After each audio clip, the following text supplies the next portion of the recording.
प्रिय विद्यार्थियों, पिछली कक्षा में हमने अध्ययन किया था भारतीय संस्कृत नामक पाठ का, इसके जो गद्यांश थे क और ख।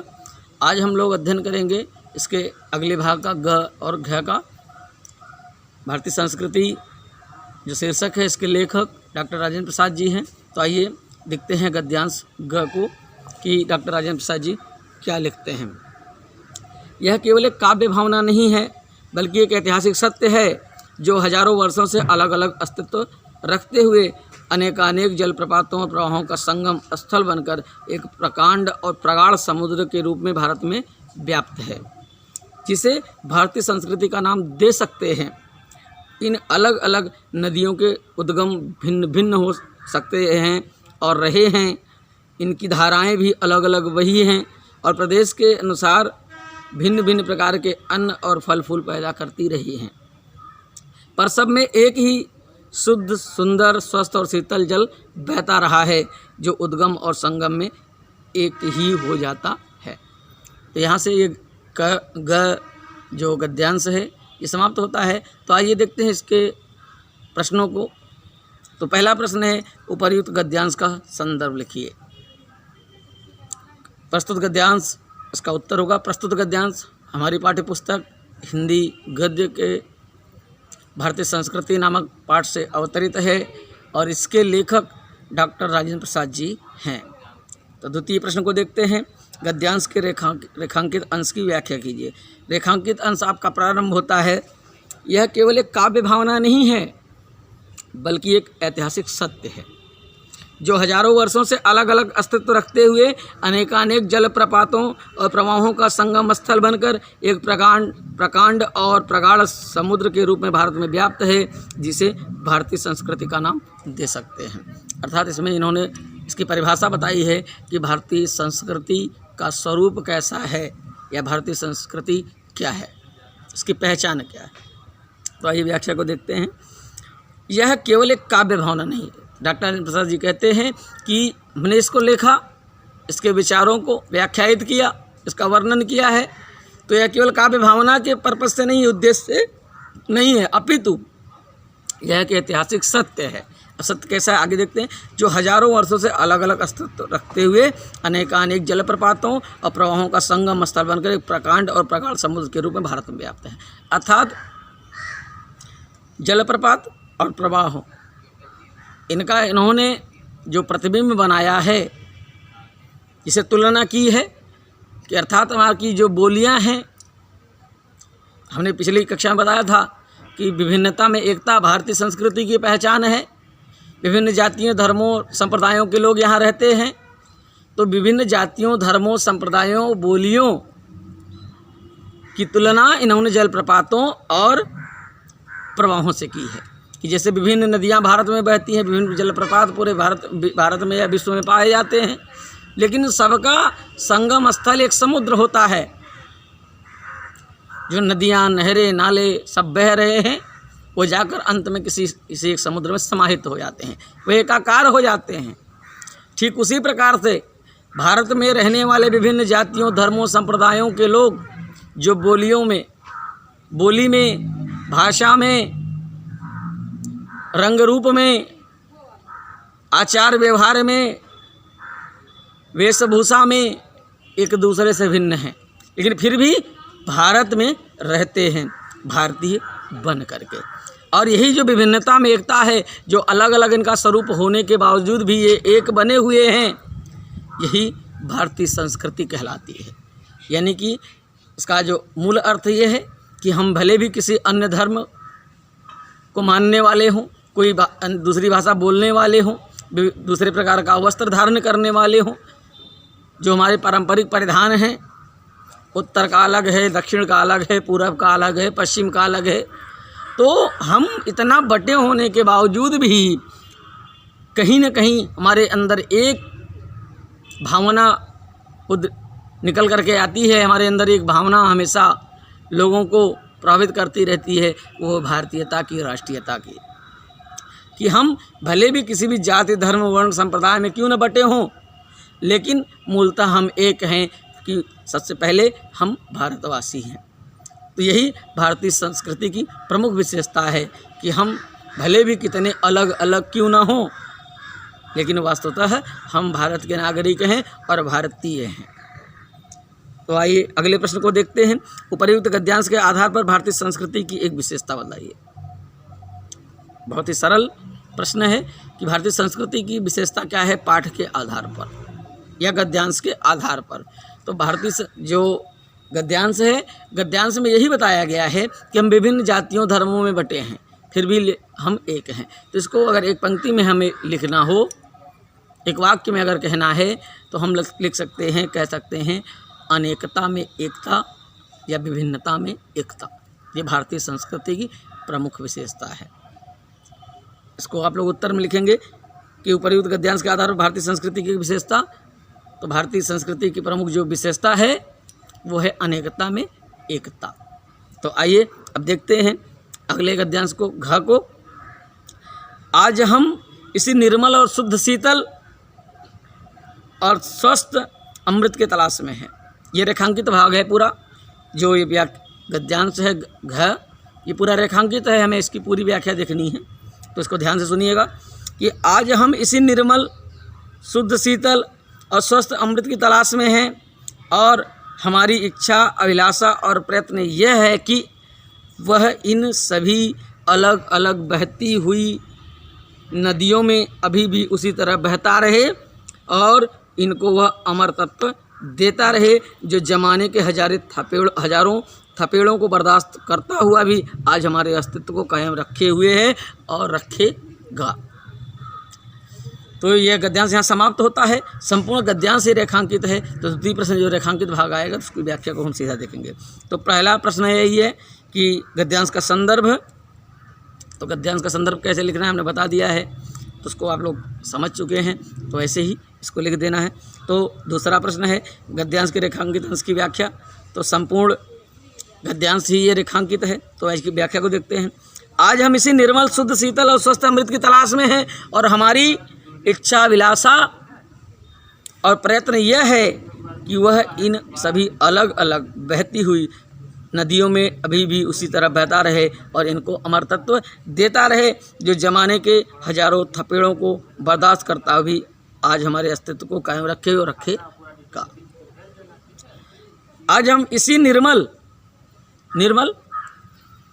जो शुद्ध हो, इसमें कोई मल ना हो, कोई गंदगी ना हो, शुद्ध शीतल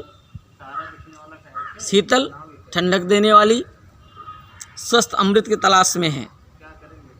यानी कि द्वेष भाव से मुक्त होकर, ईर्ष्या से मुक्त होकर हमारी इच्छा, अभिलाषा, प्रयत्न है कि वह इन सभी अलग अलग बहती हुई नदियों को अभी भी नदियों में भी अभी उस तरह बहता रहे। कि जैसे किसी नदी का जल होता है, निर्मल होता है, शीतल होता है, पावन होता है, वह बिना किसी भेदभाव के न किसी जाति को देखता है, न धर्म को देखता है, न संप्रदाय को देखता है। जो व्यक्ति उसके पास पहुंचता है वह बिना किसी ईर्ष्या के, द्वेष के अपने जल से अभिसिंचित करती, उसे तृप्त कर देती है, या पानी के रूप में ग्रहण करके अपनी पिपासा को शांत करता है मनुष्य या वह जीव, या फिर उस पानी को अपने कृषि कार्यों में प्रयोग करके अपने जीवन को बचाता है, मानव जीवन को बचाता है। लेकिन वह जल नदी का किसी के साथ किसी प्रकार का भेदभाव नहीं करता। तो आज हमारा भी उत्तरदायित्व ये बनता है कि हम मनुष्य होने के नाते, हम भले किसी भी जाति, धर्म, वर्ण, संप्रदाय में बटे हैं, लेकिन सबसे पहले हमारी एक जाति है, वह है मानवता की, इंसानियत की, क्योंकि हम भी मनुष्य हैं। तो हमारे अंदर किसी मनुष्य के प्रति जातीय या धार्मिक किसी भी प्रकार का द्वेष नहीं होना चाहिए। और यही विशेषता भारत की संप्रभुता को, भारत के अस्तित्व को बनाए रखी है कि हम भले भी अलग अलग रंग के हैं, रूप के हैं, स्वरूप के हैं, गुण से हैं, जाति धर्म को मानने वाले हैं, लेकिन सबसे पहले हम इंसान हैं। और हमारा धर्म ये है, इंसान होने के नाते हम किसी के साथ किसी भी प्रकार का भेदभाव न करें, न धर्म के आधार पर, न लिंग के आधार पर, न जाति के आधार पर। अगर हमने जिस दिन ऐसा करना आरंभ कर दिया तो वह दिन दूर नहीं होगा कि भारत का पतन होगा। भारत का पतन अगर होता है तो हमारी संस्कृति का पतन होगा, संस्कृति का पतन है तो हमारे स्वयं का पतन हो जाएगा और हमारा जो स्वरूप है वह नष्ट हो जाएगा। तो आगे ये कहते हैं कि ये जो राग द्वेष से मुक्त होकर के जब हम भारतीयता की बात करते हैं, राष्ट्रीयता की बात करते हैं, देश प्रेम की बात करते हैं, तो यही हमें अमरत्व अर्थात महानता प्रदान करती है, हमारे स्वरूप को, हमारे अस्तित्व को बरकरार रखती है इस समाज में, इस जहान में। जो जमाने से हजारों थपेड़ों को बर्दाश्त करता हुआ विभिन्न प्रकार के आक्रमण हुए, विभिन्न प्रकार से लोगों ने इसे तोड़ने का प्रयास किया कि भारत की जो गंगा जमुनी तहजीब है कि हिंदू मुस्लिम सिख ईसाई आपस में सब भाई भाई, ये भारतीय संस्कृति की पहचान है। तो भारतीय होने के नाते, एक देशवासी होने के नाते हमारा ये उत्तरदायित्व है किसी भी प्रकार की कूटनीतिक चालें लोग चलते रहें, तमाम धर्मों के मानने वाले लोग अपनी विद्वेषपूर्ण राजनीति के लिए या अपने धर्म का प्रचार प्रसार करने के लिए लोगों को बरगलाते हैं, बरगलाने के बाद लोगों में द्वेष फैलाते हैं, तमाम दंगे करवाते हैं, हत्याएं करवाते हैं, जिसके कारण समाज टूटता है, बिखरता है और लोगों के दिलों में दूरियां उत्पन्न हो जाती हैं। इससे हमारी संस्कृति की हानि होती है, हमारी संस्कृति पर इसका प्रभाव पड़ता है, हमारी जो पहचान है वह नष्ट होने के कगार पर आ जाती है। लेकिन भारतीय संस्कृति की यही विशेषता कि अलग अलग होते हुए भी, भिन्न भिन्न धर्मों जातियों संप्रदायों को मानने वाले होते हुए भी हमारे अंदर एक भावना कहीं न कहीं उभर कर सामने आ जाती है कि हम भारतीय हैं, भारत हमारा देश है। भले भी हम किसी जाति धर्म संप्रदाय से संबंध रखते हैं, लेकिन कहीं न कहीं हम भारतीय हैं, हम आपस में सब लोग एक हैं। एक होने के नाते हमारा उत्तरदायित्व है कि हम सब मिलजुल करके स्वयं का विकास करें, समाज का विकास करें और देश का विकास करें। क्योंकि कहा गया है कि हम बदलेंगे तो युग बदलेगा। जब हम बदलेंगे, अपनी सोच को बदलेंगे, अपनी विचारधारा को बदलेंगे, तो हमारा समाज अपने आप बदल जाएगा, हमारा परिवार अपने आप, हम बदलेंगे तो परिवार बदलेगा, परिवार बदलेगा तो समाज बदलेगा, समाज बदलेगा तो राज्य बदलेगा, राज्य बदलेगा तो देश बदलेगा। इस तरीके से हमारी पहचान विकसित होती जाएगी और संपूर्ण विश्व में भारतीय संस्कृति का परचम लहराएगा। तो आज हम हमारे अस्तित्व को कायम रखे हुए हैं और रखेगा। अगर हम इस विचारधारा पे चलते हैं, स्वयं को इंसान मानते हैं और सामने वाले को भी इंसान मानते हैं, भले भी वह किसी जाति धर्म संप्रदाय से संबंध रखता है, या स्त्री है या पुरुष है या किसी भी प्रकार का अन्य जीव है, दया करुणा प्रेम स्नेह, ये भारतीय संस्कृति की प्रमुख पहचान है। एक इंसान होने के नाते हमारा उत्तरदायित्व बनता है कि हम हर जीव से प्रेम करें, भले भी हमारी जाति का हो न हो, हमारे समुदाय का हो न हो, लेकिन वह वस्तुतः एक जीव है, एक जीवात्मा। जो जीवात्मा हमारे अंदर है वही जीवात्मा सामने वाले व्यक्ति या सामने वाले जीव के अंदर है। तो हमारे अंदर उसके प्रति दया का, करुणा का, स्नेह का और प्रेम का भाव होगा तो हमारी जो संस्कृति है, हमारी जो अस्मिता है वह बरकरार रहेगी। और ये हमेशा से होता रहा है कि हमारी संस्कृति को, हमारी एकता को लोग तोड़ने का प्रयास करते रहे हैं। जाति के आधार पर बंट करके, धर्म के आधार पर बंट करके, संप्रदाय के आधार पर बांट करके हमेशा प्रयास करते रहे कि भारत को तोड़ दिया जाए। लेकिन भारतीय संस्कृति और भारतीय संस्कृति को मानने वाले जो लोग हैं, उन्होंने कुछ ऐसी कल्पना की, कुछ ऐसी नींव बना रखी है कि इस नींव को हिला नहीं पा रहे लोग। तो आज हमारा भी उत्तरदायित्व यही है कि हम पढ़ लिख करके एक स्वस्थ समाज की परिकल्पना करें और स्वस्थ समाज का निर्माण करें, जिसमें किसी के अंदर, किसी के प्रति, किसी मनुष्य के भीतर, किसी मनुष्य के मन में, किसी भी दूसरे मनुष्य के प्रति, जाति को लेकर, धर्म को लेकर, संप्रदाय को लेकर उसके मन में कोई द्वेष न हो, ईर्ष्या न हो। तभी हमारा अस्तित्व बच पाएगा और हमारी संस्कृति सलामत रहेगी।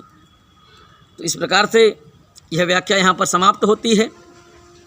उम्मीद है कि आप लोगों को समझ में आएगा और आप लोगों से इतना ही कहना चाहूँगा कि हम शिक्षित लोग हैं या पढ़ने लिखने वाले लोग हैं, आप लोग पढ़ लिख रहे हो, तो पढ़ने लिखने का मतलब ये नहीं होता कि हम केवल नौकरी ही करें।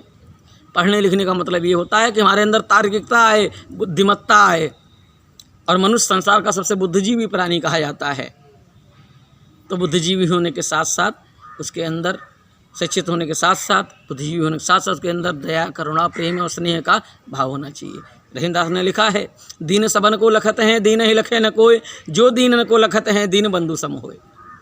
अर्थात जो गरीब होता है, असहाय होता है, निराश्रित होता है, वह बड़ी करुणा भरी निगाह से, बड़ी उम्मीद भरी निगाह से किसी दूसरे व्यक्ति को देखता है, लेकिन हर आने जाने वाले को देखता रहता है कि कोई हमारी सहायता करेगा, लेकिन उसे कोई नहीं देखता है, लेकिन वह सबको देखता है। तो रहीम आगे कहते हैं, जो दीनन को लखत हैं, दीन बंधु सम हो। दीन बंधु अर्थात ईश्वर, कि जो व्यक्ति उन दीनों को, असहायों को, गरीबों को